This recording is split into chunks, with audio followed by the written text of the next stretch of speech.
in a bright, glass-walled office, where the hum of quiet conversations filled the air. Two people stood side by side, yet miles apart. Evelyn Carter stood with her arms gently folded. She was in her early 40s, composed, thoughtful, with calm brown eyes that had seen both success and sorrow. Her dark hair fell neatly over her shoulders, and there was a quiet strength in the way she carried herself. Beside her stood Daniel Brooks. A few years younger, tall, with a steady posture, and a face that held more responsibility than most men his age. His light brown hair was carefully combed, but his eyes carried the weight of long nights and silent worries. Behind them, through the glass walls, a meeting was going on. Voices blurred together, papers shuffled, decisions were being made. But for Evelyn and Daniel, this moment was not about business. It was about something much quieter. Something more human. Daniel had joined the company 2 years ago. A single father, raising his young daughter after losing his wife. Life had not been unkind, but it had certainly been heavy. He did his work well. Never complained. Always showed up, even on the days when his heart was clearly elsewhere. Evelyn noticed that. Not in a dramatic way, but in the way one notices the soft ticking of a clock in a quiet room. At first, she simply made things easier for him. A flexible schedule here. A kind word there. An understanding nod when he needed to leave early. Nothing grand. Nothing that would draw attention. Just kindness. There is a certain kind of kindness.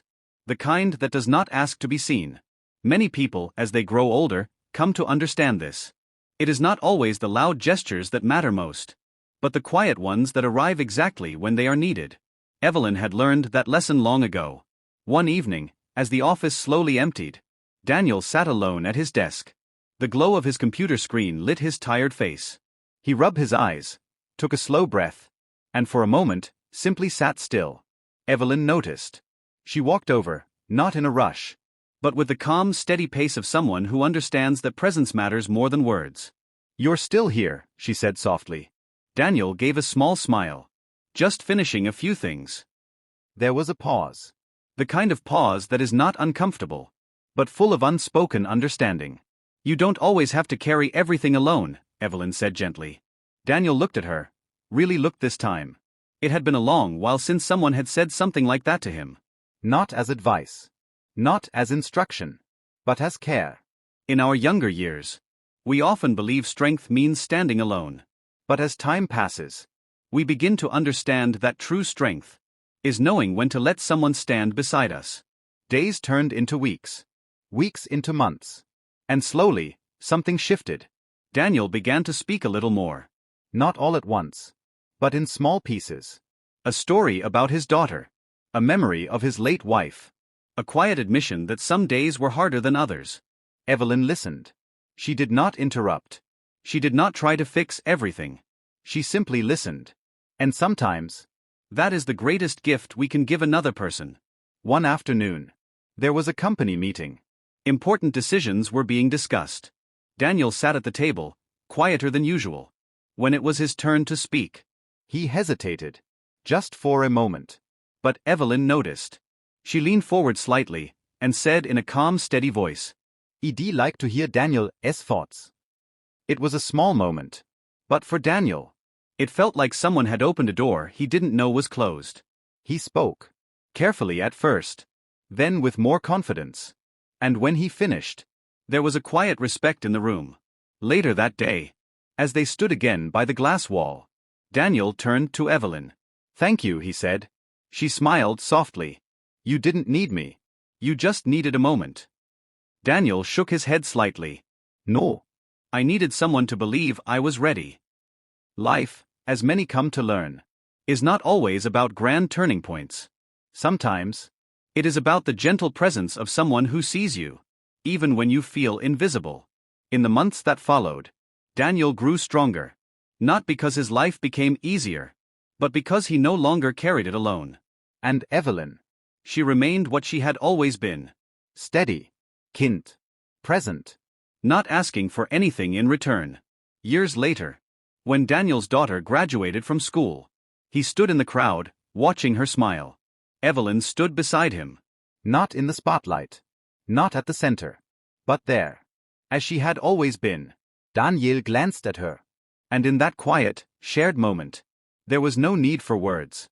Because sometimes, the most meaningful connections in life are not the ones that arrive with noise and excitement. They are the ones that grow slowly, gently, through kindness, patience, and the simple courage of staying. And as the sun began to set that evening, casting a warm, golden light over everything, it felt, for the first time in a long while, like life had found its balance again. Autumn had settled in gently, the kind of season that doesn't rush, but slowly reminds you that change can be beautiful, even when it feels uncertain. Outside the office windows, leaves drifted down in soft spirals, gold, ember, and quiet shades of red. Inside, the company was growing. New people, new voices, new expectations. And for Daniel, a new decision waiting to be made. The letter had been sitting on his desk all morning. A promotion, a leadership role, more responsibility, more pressure, and yes, more time away from the simple, steady life he had built with his daughter. He picked it up again, then set it down. Sometimes, the hardest choices are not about right or wrong, but about what we are ready to carry. Later that day, he stood at the doorway of Evelyn's office. She looked up, as if she had been expecting him. "Come in," she said softly. Daniel stepped inside, holding the letter. "I thought I'd feel proud," he admitted. "But mostly, I just feel unsure." Evelyn nodded gently, inviting him to sit. There was no rush in her presence. No pressure to speak quickly. Just space. And sometimes, space is what allows truth to surface. "I don't want to lose what matters," Daniel continued. "My daughter. Our evenings. The small routines. They're everything to me." Evelyn folded her hands lightly on the desk. Her voice, when she spoke, was calm, steady, familiar. "When life has taken something from you," she said, "it's natural to hold tightly to what remains." Daniel lowered his gaze slightly. He understood that feeling more than most. She continued, after a quiet pause. "But holding on doesn't always mean standing still. Sometimes, it means trusting that what you've built is strong enough to grow with you." Those words did not rush through him. They settled, slowly, like leaves finding their place on the ground.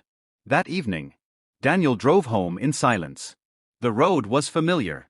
The same turns, the same streetlights, the same quiet comfort of routine. When he walked through the door, Lily was already there. Sitting cross-legged on the floor, books spread around her. She looked up with a smile. "Hey, Dad." He smiled back, softer now. "Hey, kiddo." Dinner was simple. Nothing special. And yet, it was everything. They talked about her day, her school, her small victories.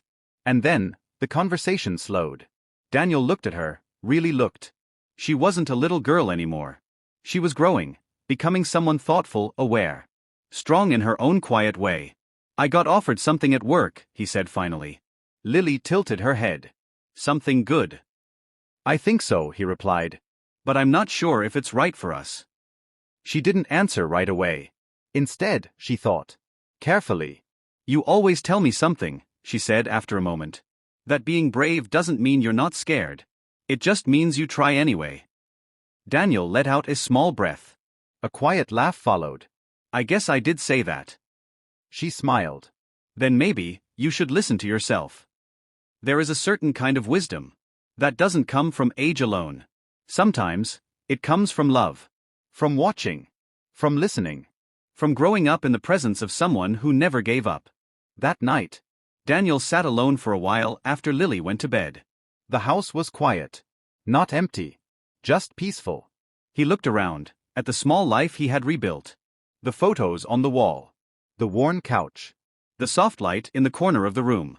This was not the life he had planned. But it was real. And it was his. The next morning, the air felt a little clearer.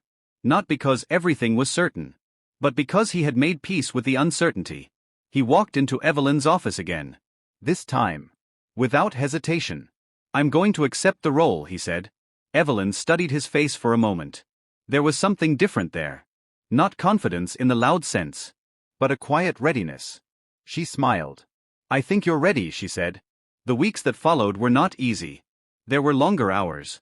More decisions. Moments where doubt crept in quietly. But something had changed.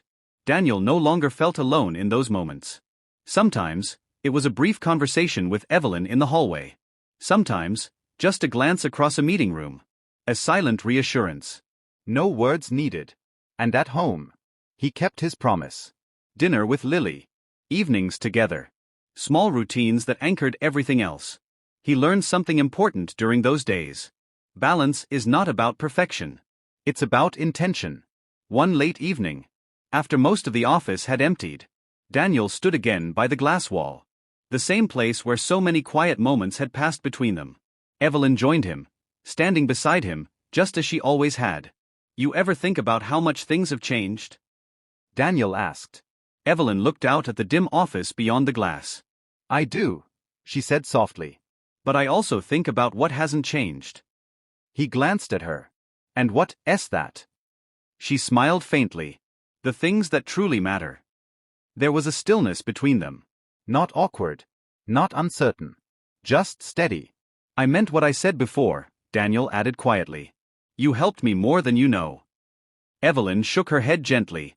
No, she said. I just reminded you of what was already there. And maybe, that's what kindness often is. Not changing someone's path, but helping them see it more clearly. As the lights dimmed one by one, and the day slowly came to a close, they stood there a little longer.